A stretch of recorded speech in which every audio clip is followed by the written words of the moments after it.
Pemirsa, lantas untuk memberikan efek jera bagi para koruptor, hukuman seperti apa yang pantas dijatuhkan? Dan untuk membahasnya telah bergabung bersama kami pakar hukum pidana UII, Profesor Muzakir, sudah bergabung di studio bersama kami, kemudian mantan hakim Dr. Marwar Siahaan, dan juga juru bicara Komisi Yudisial Profesor Mukti Fahar Nur Dewata. Prof. Mukti, selamat petang semuanya. Kita menuju ke Prof. Mukti Fajar terlebih dahulu. Selamat petang.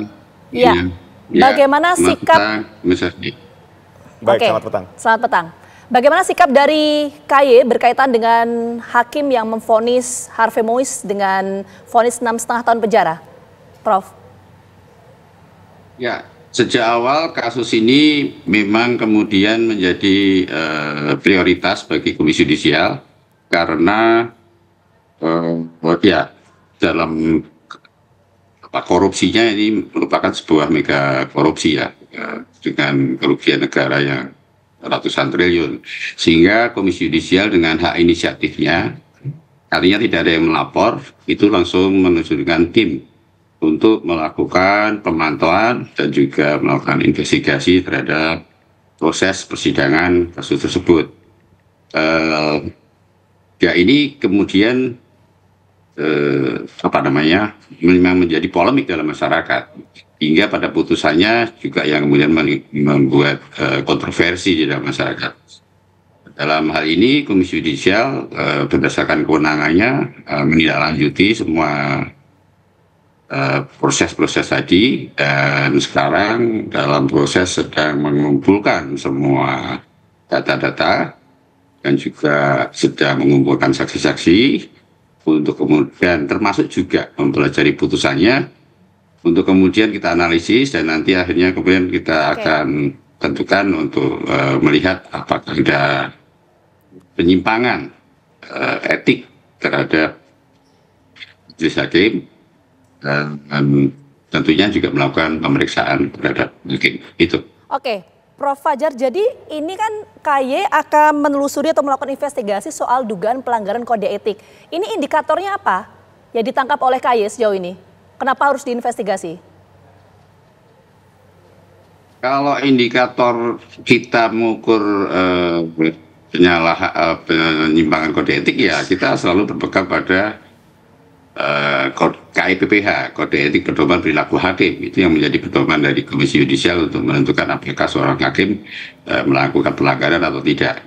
Tapi bahwa ini kemudian menjadi perhatian di Komisi Yudisial karena ya tadi korupsi ini cukup besar sekali ya jumlahnya, dan kemudian menimbulkan keresahan dan kontroversi di masyarakat, serta dan memang kemudian akhirnya putusannya juga kemudian dianggap tidak memenuhi rasa keadilan masyarakat, melukai rasa keadilan masyarakat.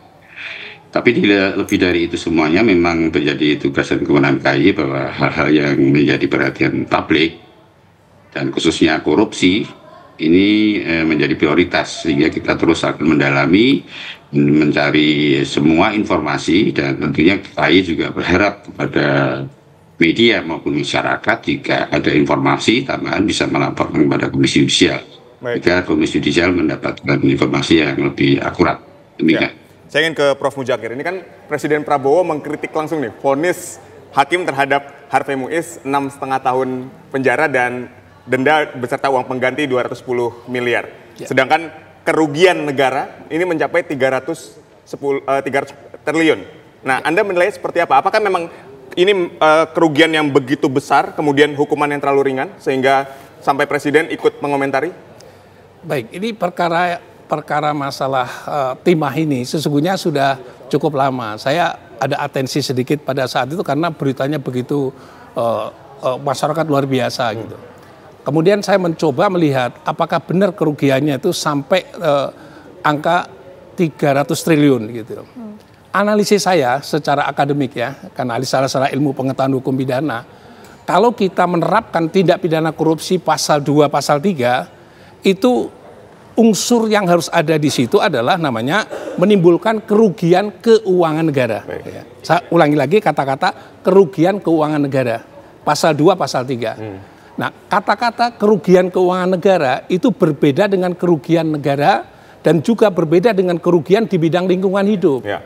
Nah, kalau itu terkait dengan kerugian negara, ini declare putusan Mahkamah Konstitusi menyatakan kerugian harus factual loss dan bukan potential loss dan juga bukan total loss.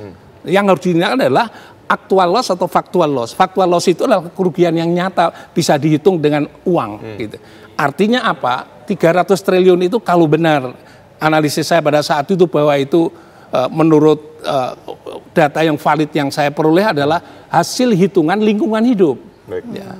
Nah, kalau hasil lingkungan hidup itu kerugian negara yang tidak masuk dalam unsur namanya adalah kerugian keuangan negara.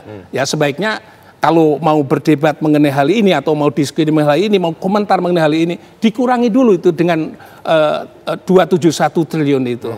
Kalau dikurangi 271 triliun itu maka sisanya berapa dan sisanya berapa yang ditarik dari pengembalian dari terdakwa berapa, sitaan itu berapa dan yang lainnya yang dikumpulkan dapat berapa baru dikurangi.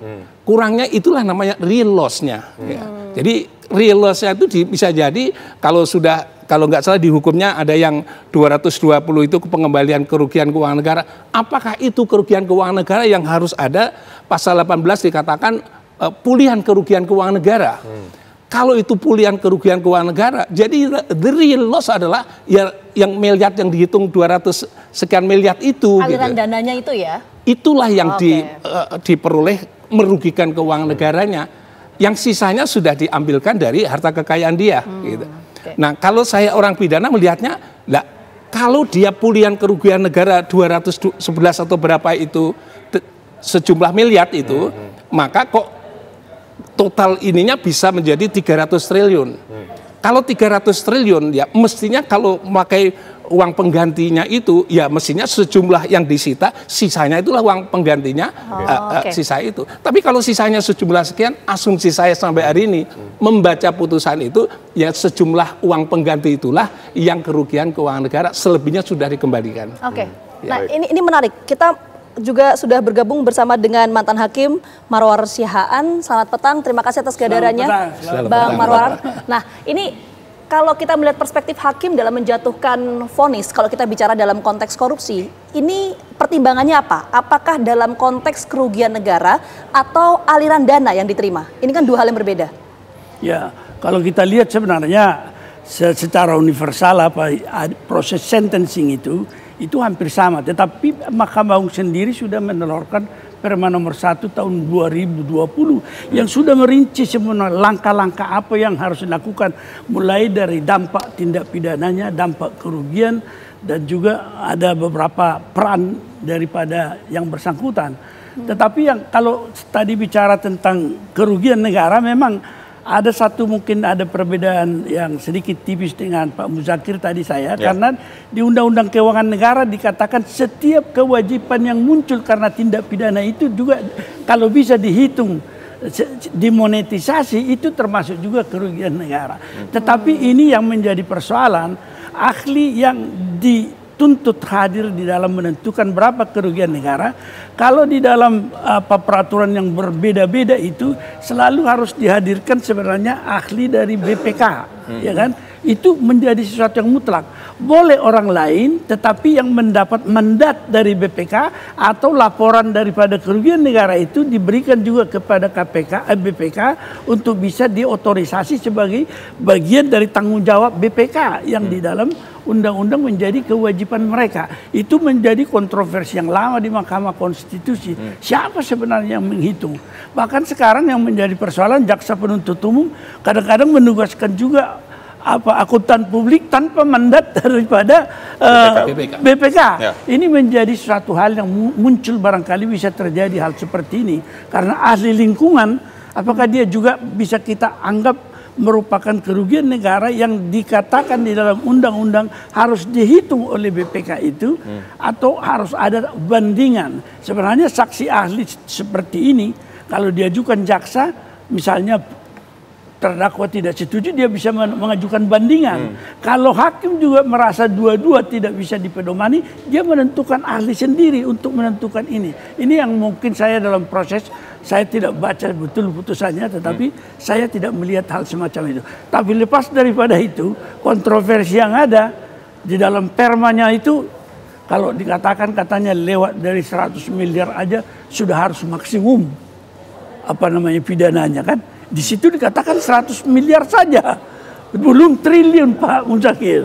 Sudah harus kita sampai kepada tingkat yang paling level tertinggi daripada pidana itu. Nah, barangkali ini kontroversi seperti ini tentu bisa kita kita sepakati kalau kita sudah masing-masing bisa membaca secara cermat semuanya.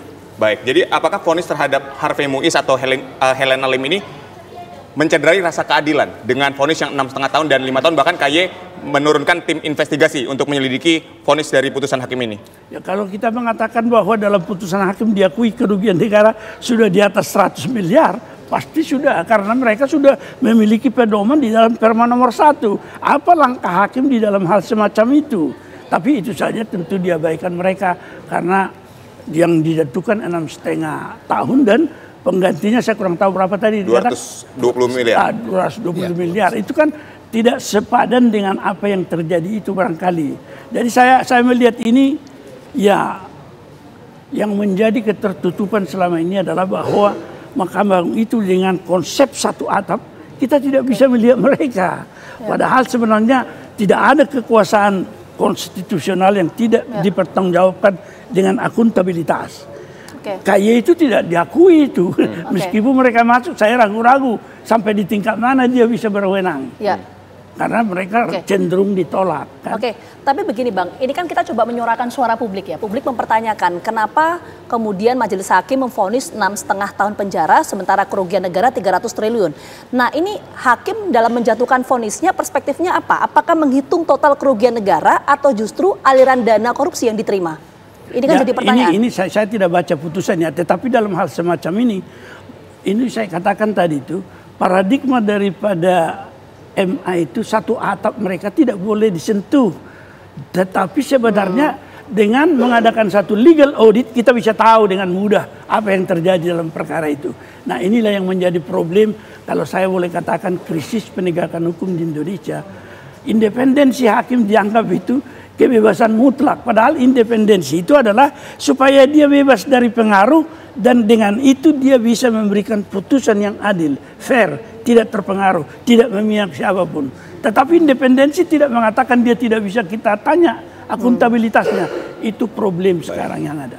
Baik, vonis yang dianggap ringan ini menjadi sesuatu yang tidak menimbulkan efek jera bagi seorang koruptor. Lalu hukuman seperti apa yang sebetulnya dapat menimbulkan efek jera bagi seorang koruptor? Kami akan bahas usai jeda, tetaplah bersama kami. Kita langsung menuju ke Prof. Fajar. Prof. Fajar tadi, Prof. Fajar menyampaikan bahwa KY akan menelusuri atau menginvestigasi adanya dugaan pelanggaran kode etik yang dilakukan oleh hakim yang memvonis Harvey Muiz 6,5 tahun penjara.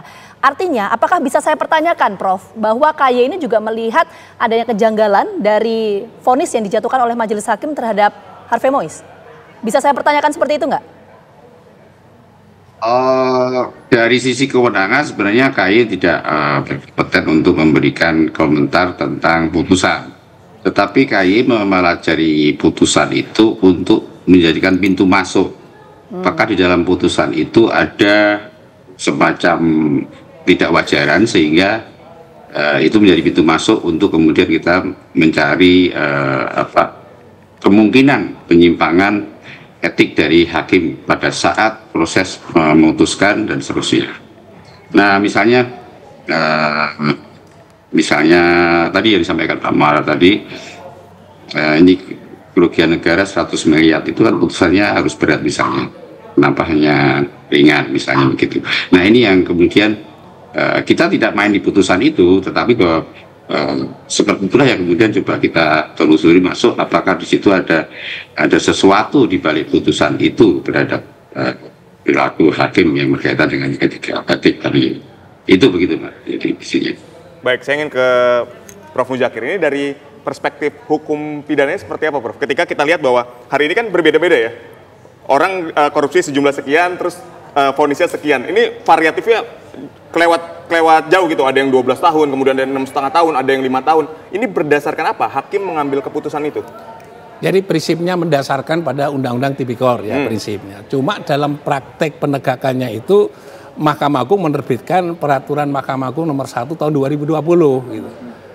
Walaupun saya sudah mengkritik, saya tidak setuju membatasi kewenangan ukuran hanya kerugian terus kemudian pidananya sekian. Di tengah-tengah itu ada namanya manusia ya.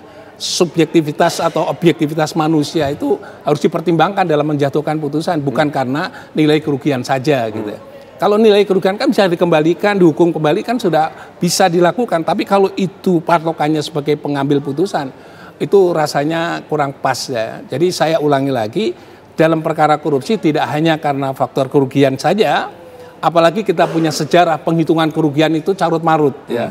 Kalau boleh carut-marut karena apa? Dulu siapa saja akuntan bisa menghitung. Kemudian Mahkamah Agung meluruskan, Mahkamah Konstitusi meluruskan lebih dahulu. Ya nggak boleh, harus ini loh yang tadi sudah saya sebutkan, factual loss. Tidak boleh potential loss dan juga tidak boleh total loss, semua kerugian. Maka siapa yang menentukan itu supaya tidak gampang menentukan total loss? Bukan ahli lingkungan hidup, bukan. Yang itu adalah Mahkamah, itu adalah BPK. Tadi sudah disampaikan. Nah BPK pun itu kemudian dikuatkan oleh surat edaran Mahkamah Agung nomor 4 tahun 2016 yang katakan yang menetapkan, yang membuat deklarasi kerugian negara itu adalah BPK gitu. Saya ulangi lagi, BPK. Sehingga putusan ini kami juga mempelajari ini apa, kenapa Mahkamah Agung menerbitkan surat edaran itu. Itu sesungguhnya kalau bahasa saya sebagai akademik mengkaji dampaknya, itu evaluasi terhadap penegak hukum, dalam hal ini penyidik, penuntut sekaligus hakim. Awas di situ yang menetapkan kerugian negara adalah BPK RI gitu. Bukan yang lain-lain gitu. Nah, itulah menurut pendapat saya hari ini juga sama gitu. Apakah total kerugian-kerugian yang dibahas dalam putusan itu yang selalu disebut 300 triliun itu benar-benar hitungan dari BPK RI atau bukan ya. Kalau itu bukan hitungan dari BPK RI ya menurut saya sebaiknya diluruskan lebih dulu untuk mau banding mau apapun diluruskan dulu ini kerugian ini produk dari lembaga mana dan sudah dideklarasikan oleh BPK RI atau belum. Jadi kalau menurut Prof. Muzakir ini yang perlu ditekankan dulu adalah soal kerugian negara, baru kemudian kita bicara soal vonisnya. Tapi saya mau ke Bang Marwarar. Kan gini, tadi KY menyampaikan bahwa ada ketidakwajaran dalam putusan. Sementara kita tahu dalam persidangan Majelis Hakim ini memvonis Harvey Mois 6,5 tahun penjara, itu karena pertimbangannya adalah Harvey tidak memiliki peran yang signifikan dalam kasus korupsi ini. Apakah peran seseorang dalam kasus korupsi ini bagaimana membedakannya dan ukurannya seperti apa? Ya, jadi saya kira sebelum ke sana, di seluruh dunia sebenarnya apa yang dikatakan disparity of sentencing, disparitas pemidanaan variasinya, itu terjadi sebenarnya di seluruh dunia. Itu terjadi karena hakim itu bergerak dari minimum ke maksimum dan dia memiliki kebebasan-kebebasan itu. Tentu saja di dalam soal proses pemidanaan itu sebenarnya harus ada pedoman yang sama ya, ketika misalnya kita melihat bahwa di dalam hal itu tentu ada apa yang dikatakan kerugian-kerugian seperti apa tadi sudah disinggung Pak Muzakir. Tapi dampaknya itu juga bagaimana caranya negara memulihkan keadaan itu termasuk juga bagian kesulitan-kesulitan yang tentu saja seorang pelaku atau terdakwa yang melakukan itu juga ada variasinya kalau itu dilakukan bersama-sama. Ada kemungkinan niat jahatnya seseorang itu sangat tinggi. Ada kemungkinan dia memperoleh bagian yang terbesar.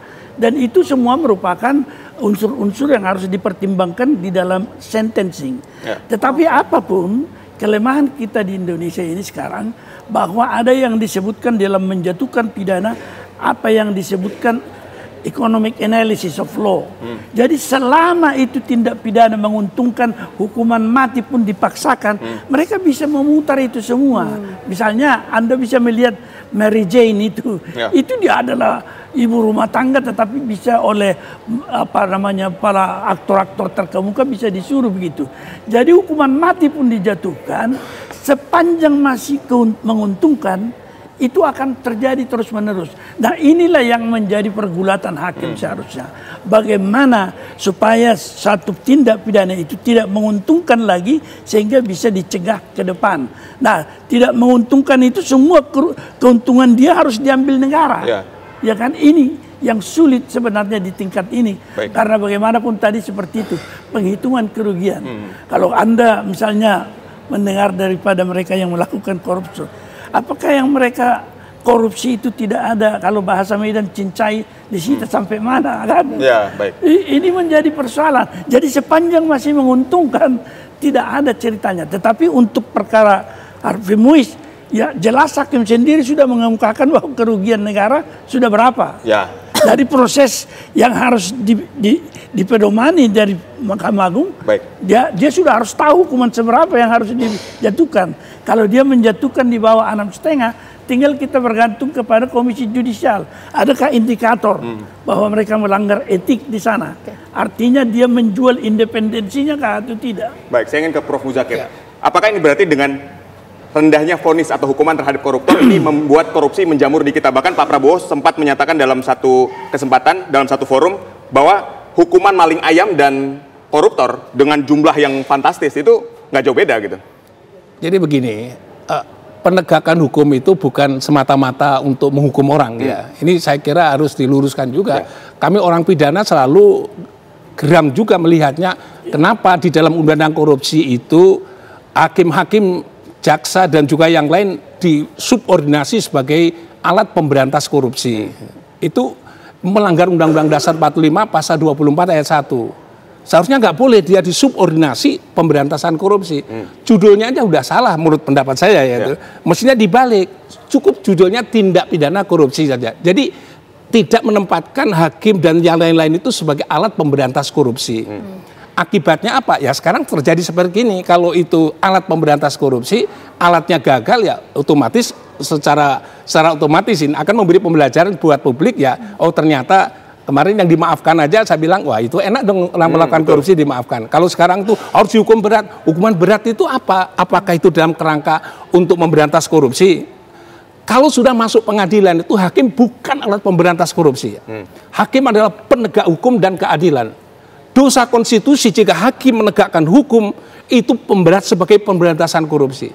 Harus dia katakan hakim dok itu adalah demi keadilan berdasarkan Tuhan Yang Maha Esa. Kewenangannya adalah tegaknya hukum dan keadilan di bawah naungan kekuasaan kehakiman. Ini tidak, kalau ada putusan yang tegas, keras dan sebagainya berdampak kepada mempengaruhi orang untuk tidak berbuat, itu yang diharapkan ya. Tapi tidak bisa memaksa mereka agar supaya mereka tidak melakukan dihukum yang seberat-beratnya, itu juga salah juga. Itu kalau gitu melanggar Undang-Undang Dasar 45 ya. Jadi pemegang kekuasaan kehakiman adalah hakim ya. Jadi hakim ini harus jelas situasi seperti apa dia nanti memutus berdampak kepada publik, memperoleh pembelajaran supaya dia tidak melakukan tindak pidana. Kita menuju ke Prof. Fajar. Prof. Fajar, jadi dengan ada investigasi yang dilakukan oleh KY, ini apakah KY akan memanggil majelis hakim yang bersangkutan? Atau seperti apa? Iya, kita melalui mekanisme dan proses yang sudah ada ya. Kita punya KY dalam hal penanganan laporan masyarakat. Ya, di kasus-kasus tersebut. Ya, kita mulai dari mengumpulkan data dan kemudian memang jika memang ada bukti kemudian ada indikasi-indikasi untuk ditindaklanjuti, maka kita akan melakukan pemeriksaan dengan memanggil mungkin dari saksi-saksi, kemudian dari alat-alat bukti yang ada, dan yang paling ujungnya adalah memeriksa hakim itu sendiri. Ya ini yang sudah kita lakukan sesuai dengan prosedur yang selalu yang ada, dan ini sudah kita lakukan di semua kasus seperti itu. Nah jika memang nanti kemudian pada pemeriksaan dan hakim itu memang terbukti, maka Komisi Yudisial bisa memberikan rekomendasi sanksi, baik itu sanksi ringan maupun sanksi sedang maupun sanksi berat. Jika itu kemudian sanksi berat, maka apalagi sanksi berat dengan pemberhentian, maka Komisi Yudisial akan mengajukan MKH, sidang MKH. Serta dengan Mahkamah Agung kita akan melakukan sidang Mahkamah MKH, Majelis Kehormatan Hakim. jika memang nanti rekomendasinya adalah pemberhentian. Itu yang dilakukan oleh Komisi Judisial. Ya. Baik, Prof. Mukti Fajar, kita masih akan menunggu nanti bagaimana hasil dari investigasi yang dilakukan oleh KAI. Terima kasih kepada Prof. Mukti Fajar dan juga terima kasih kepada Prof. Muzakir. Terima kasih juga kepada Pak Marwarar telah berdialog bersama kami. Sehat dan sukses untuk semua. Amin.